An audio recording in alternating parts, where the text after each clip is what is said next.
Meu pai vendeu a casa que herdei e disse que o dinheiro seria usado para pagar as férias do meu irmão. Quando meu pai disse que vendeu a casa que herdei da minha avó, achei que fosse uma piada de mau gosto. O dinheiro vai pagar as férias do Lucas, ele falou, como se fosse a coisa mais normal do mundo. Eu ri, claro.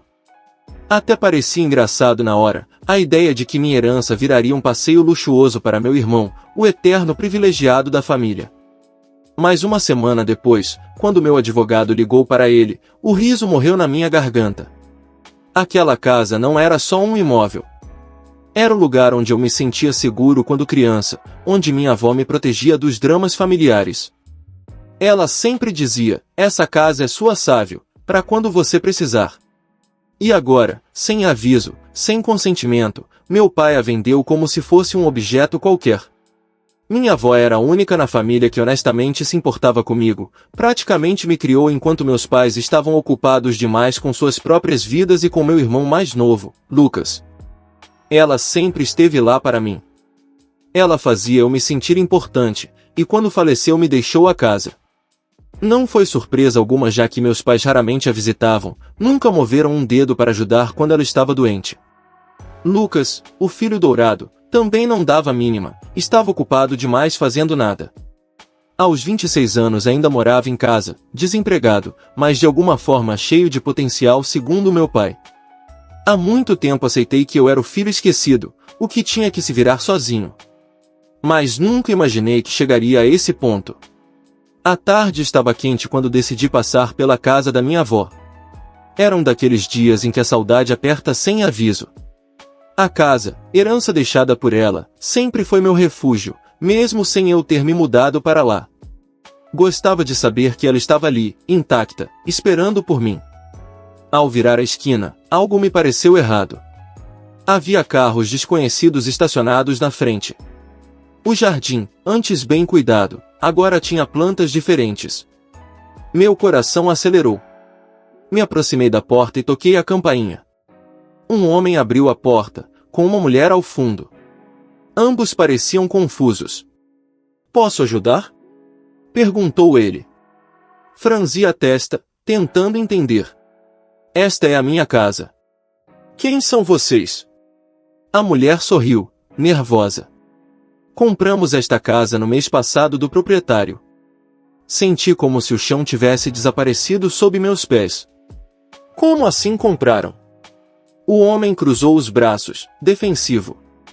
"Compramos legalmente." "Qual é o problema?"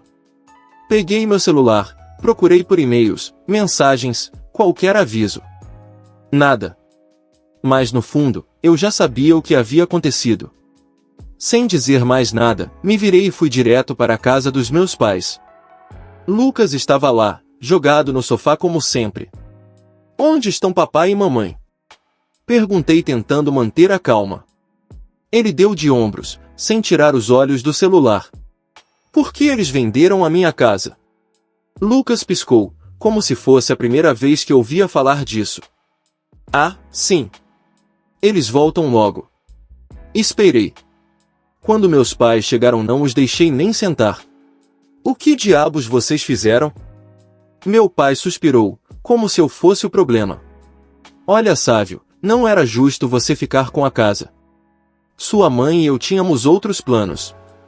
"Planos? Então vocês falsificaram documentos e venderam a minha casa?" Ele continuou, indiferente. Lucas precisava de umas férias. Dessa vez, quase ri. Mas não tinha graça. Eu não vou deixar isso passar. Saí de lá decidido. Eles não imaginavam o que estava por vir. Eu não consegui dormir naquela noite. A cena da porta se fechando na minha cara, a expressão indiferente dos meus pais, tudo girava na minha cabeça como um pesadelo. Mas era real. Minha casa, o último pedaço da minha avó, tinha sido arrancada de mim por quem eu menos esperava. Na manhã seguinte, fui direto ao cartório. Precisava ver os documentos. Quando o atendente me entregou as cópias da venda, meu coração afundou. Lá estava minha assinatura, ou pelo menos uma imitação dela. "Isso é fraude", falei quase sem voz. O atendente me olhou sem saber o que dizer. Eu tirei fotos, guardei os papéis e saí de lá decidido. Liguei para um advogado, um amigo da faculdade. Ele ouviu tudo em silêncio. Vai ser complicado, Sávio. Eles falsificaram sua assinatura, mas se registraram em cartório, vai dar trabalho provar. Eu não vou desistir. Ele respirou fundo. Eu te ajudo. Vamos precisar de um perito. Mas prepare-se, isso vai doer. Voltei para casa e encontrei Lucas novamente no sofá. Ele comia salgadinhos e ria de um vídeo qualquer no celular. Você sabia, não é? Perguntei. Ele nem me olhou. Sabia o quê? Que nossos pais venderam a casa. Que falsificaram minha assinatura. Ele deu um sorriso de canto. Ah, isso. Eu ouvi eles comentando. E você não disse nada? Ele riu debochado. Por quê? Você sempre foi o favorito da vovó. Sempre teve tudo. Agora chegou minha vez. Senti o sangue ferver. Por um momento pensei em socá-lo ali mesmo. Mas respirei fundo. Eu precisava da cabeça fria. Isso não vai ficar assim, Lucas. Você vai ver. Saí dali. Liguei para o perito indicado pelo meu advogado. Marquei uma reunião. Eu não sabia ainda até onde essa mentira ia, mas uma coisa era certa, minha família tinha cruzado uma linha que não tinha volta. E eu estava disposto a ir até o fim para recuperar o que era meu. Os dias seguintes foram uma montanha-russa. Entre ligações para o advogado e reuniões com o perito, cada nova informação parecia pesar mais nos meus ombros. A perícia confirmou o que eu já sabia, minha assinatura havia sido falsificada. Mas isso era apenas o começo. Meu advogado me explicou que, apesar da fraude, anular a venda seria um processo demorado e caro. Os novos donos já haviam começado reformas na casa, acreditando terem feito um bom negócio. Eles não sabiam que estavam comprando um terreno minado. Vai ter audiência, Sávio. E seus pais vão ter que depor. Está preparado? Ele me perguntou. Eu hesitei. Preparado? Como alguém se prepara para processar os próprios pais? Mas a verdade era uma só, eles haviam me traído. Estou. Respondi. No dia da audiência preliminar, sentei no banco da frente do tribunal e vi meus pais entrarem. Minha mãe nem conseguiu me encarar. Meu pai estava sério, de braços cruzados. Lucas não apareceu. A advogada deles tentou argumentar que eu tinha consentido verbalmente a venda. Que a assinatura era minha, e que eu estava tentando me aproveitar da situação. Eu quase ri. Quando o perito apresentou o laudo, os rostos deles mudaram. Pela primeira vez, vi um lampejo de preocupação no olhar do meu pai. Minha mãe começou a chorar. No fim da audiência, o juiz decidiu suspender qualquer reforma na casa até que o caso fosse julgado. Um pequeno alívio. Mas eu sabia, a guerra estava só começando. Saí do fórum e encontrei Lucas encostado no carro. Você acha mesmo que vai ganhar? Ele debochou. Eu vou ganhar. Respondi firme. Eles só fizeram isso porque precisavam do dinheiro. Você nunca entendeu. E mentir? Roubar? Falsificar? É assim que resolvem as coisas.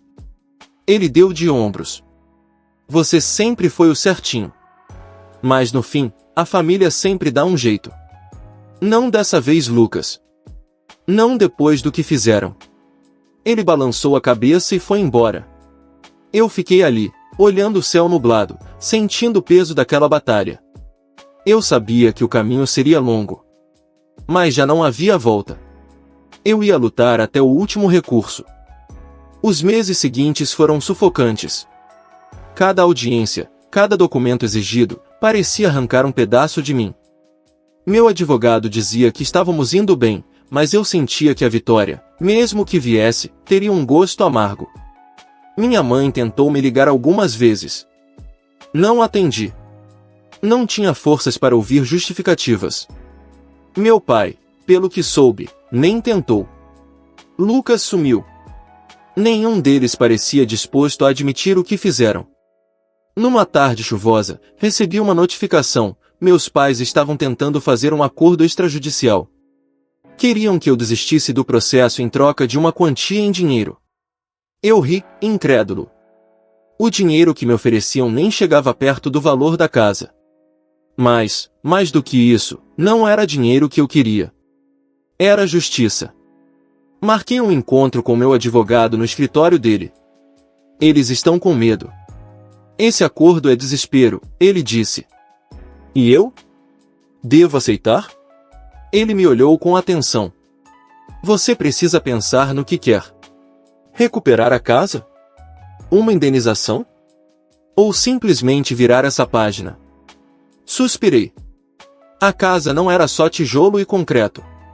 Era o lugar onde cresci, onde sonhei.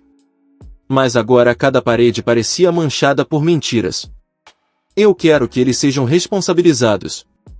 Pelo menos isso. Ele concordou. Então seguimos. Na audiência seguinte, vi minha mãe de longe. Estava abatida, os olhos fundos. Por um momento senti pena. Mas logo lembrei da assinatura falsificada, das reuniões escondidas, das mentiras. E endureci por dentro. O juiz ouviu os dois lados. Meu advogado apresentou mais provas, mensagens de Lucas tentando convencer os compradores a fecharem o negócio rápido, gravações de ligações suspeitas. Cada evidência era como uma faca virada contra eles. Saí do tribunal com a sensação de que o peso começava a diminuir. Meu advogado me deu um leve sorriso. Está acabando, Sávio. Aguenta mais um pouco. Olhei para ele, cansado, mas firme. Eu vou aguentar. Não vim até aqui para desistir agora. Sabia que ainda havia uma última audiência, a mais importante. Mas pela primeira vez em muito tempo senti esperança. A verdade estava enfim vindo à tona. A última audiência chegou. A sala do tribunal parecia mais fria do que nunca.